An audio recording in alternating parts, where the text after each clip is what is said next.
God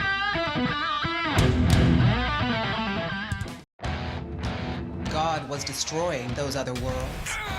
He's almost done, and when he is... It's our turn. God's back. He's pissed. And he's going to murder the world. All good things must come to an end. Any bloodsuckers in here? Woo! Well, that's gotta be a record. Ding! Bloodsuckers. Hi guys, Leo here from Winchester. It's been a while since we got a new trailer for Supernatural, almost a month and a half now since the last episode. Supernatural is finally coming back this Monday, the 16th, New Night's Monday, so a lot of people don't know or are confused by that. Well, better get used to it, we have a new night now. I don't know why they changed it in the later half of the last season, after it's been on Thursdays for a while now. Doesn't make sense. The Supernatural cast have no hand in this, it's all the network. I believe I've heard Jensen or Jared or both recently in a recent con talk about it being like odd. They also find it odd, so whatever, a new night. So we have a new exciting trailer for the season incorporating new and old footage. The new footage is from multiple episodes, so keep that in mind. It's called Supernatural Season 15. The final chapter. We get a lot of interesting stuff in it. We get an appearance by Death, Billy's death obviously, not the original. We all want the original, at least I do. But unfortunately we have to settle for Billy still. So we see her in Encounter with the Boys. She does appear in the very next episode, the one coming on Monday. We also get some cool footage in what seems to be heaven of Cass and Jack. Sprawly Jack pursuing whatever plan Billy is coming up with to get him strong enough to apparently kill God. Is she tricking him? Is she really want to help? Well, that's not clear right now, but we have to wait and see what's gonna happen with that. But I'm gonna be diving more into that footage we've seen.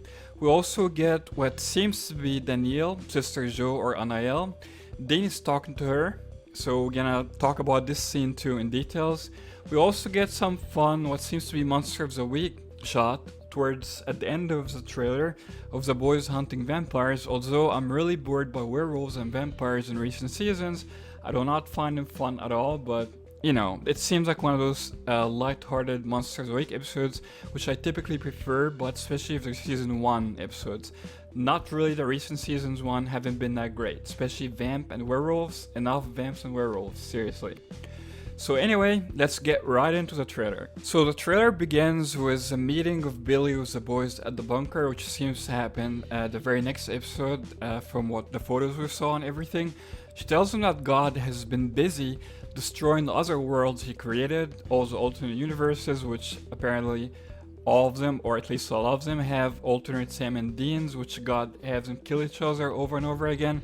His favorite ending. He's destroying those whole worlds and he's saving ours for last, apparently, because he favors our boys the most. So Billy tells him he's been destroying those other worlds, he's almost done, and the boys realize that, well, he's coming for us now. He's getting bored and he's destroying everything. Pretty much God sounds like an angry child who just wants to destroy his toys. A description was said about Lucifer before by his fellow archangels, especially Gabriel, but seems that their father is the one who has been acting like a child this whole time, and seems like Lucifer has been right all along. All these years, he's been criticizing God, calling him out on his BS. He's been right all along.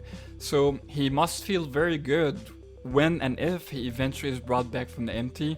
So yeah, I feel much more sympathy for Lucifer now in retrospect of what's happening.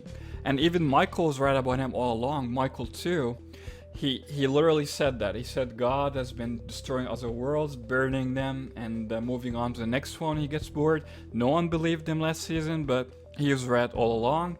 And the poor first Michael, the original Michael, our world Michael, has been, you know, following God blindly all these years, being a loyal soldier, just like Dean has been with John in early seasons, not thinking, not questioning orders. But he finally got woken up in his return earlier this season. Castiel showed him the truth. He decided to help the boys trap God. That didn't work out because God pretty much scared Sam into not doing like the final step in the trap. He told him if you go through with that, you're all gonna get a terrible ending where you turn into monsters and you get killed by Bobby, and Jody gets killed in the process, and everyone else, the boys' friends. So Sam decides not to go through with it because God scared him into not, pretty much. Last time we saw God in the episode The Trap, he fixes the wound, the shared wound between him and Sam, which was weakening him and giving Sam insight into God's mind, into his other endings, other alternate endings.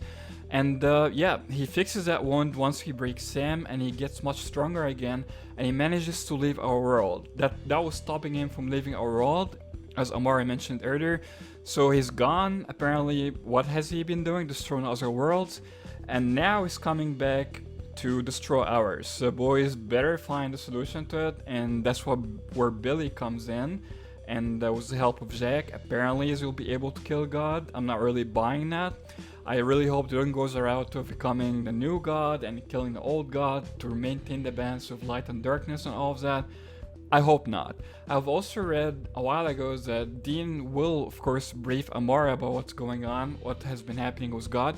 You'd think she'd already know, being his sister, equal if not stronger than him, but apparently she hasn't been privy to the details, and Dean needs to tell her about what's going on. At least that's what I read from the showrunners a little while ago. So we'll see when Dean will tell Amara. Next episode, probably not. Maybe a little bit later. But we also know Ruby is coming back, and she's gonna play a role in that Daniel episode in finding a way to beat God. So again, what is that? We don't know, but the quick shot we do see in that new trailer suggests Dean talking to Daniel and telling her what's going on with God and all of that.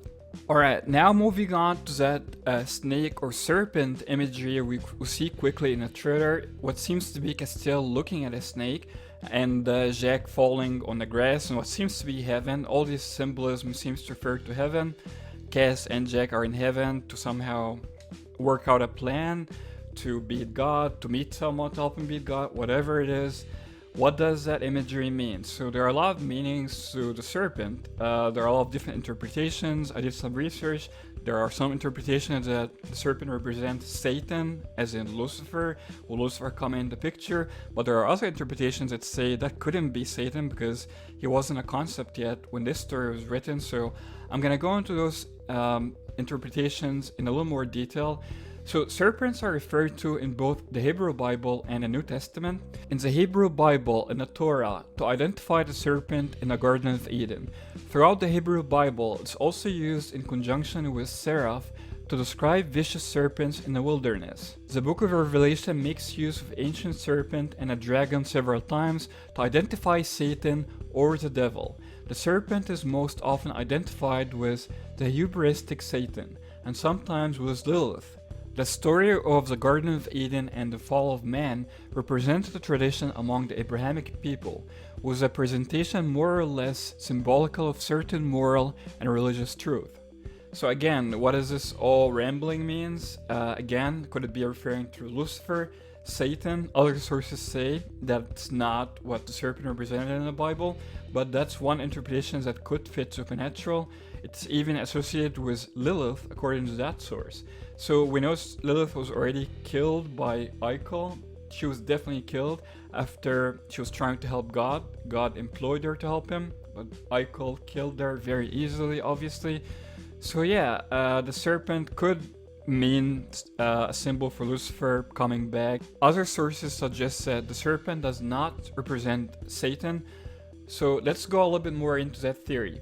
Introduced as the most clever of all beasts of the field God had made, the serpent in the Garden of Eden is portrayed as just that, a serpent.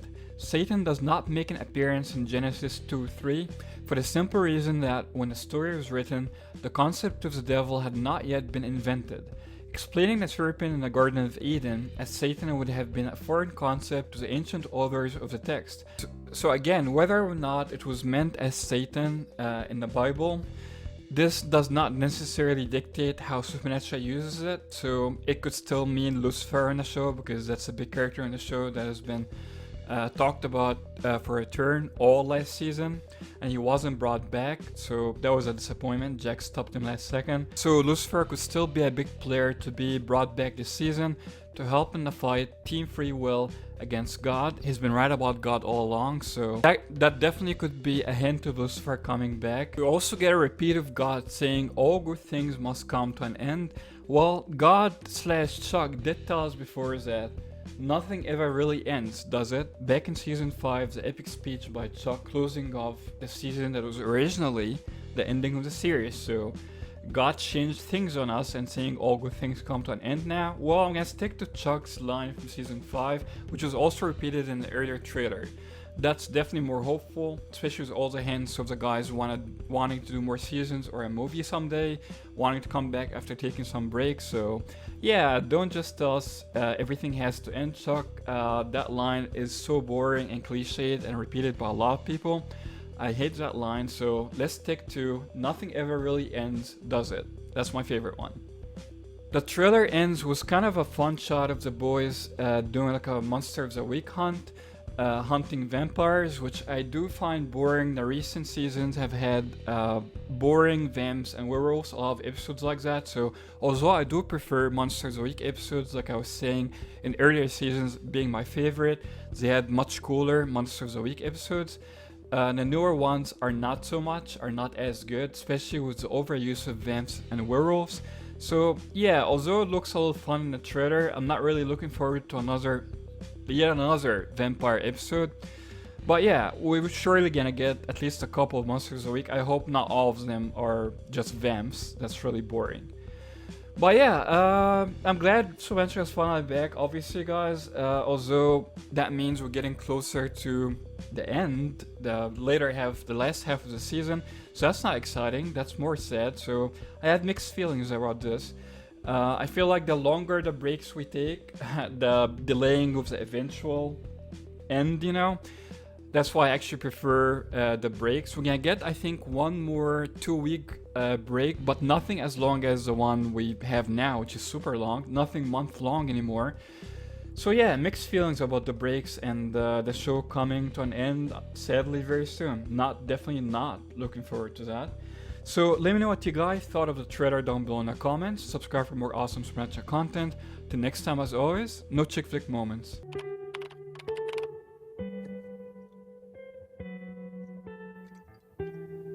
No doubt, endings are hard. But then again, nothing ever really ends.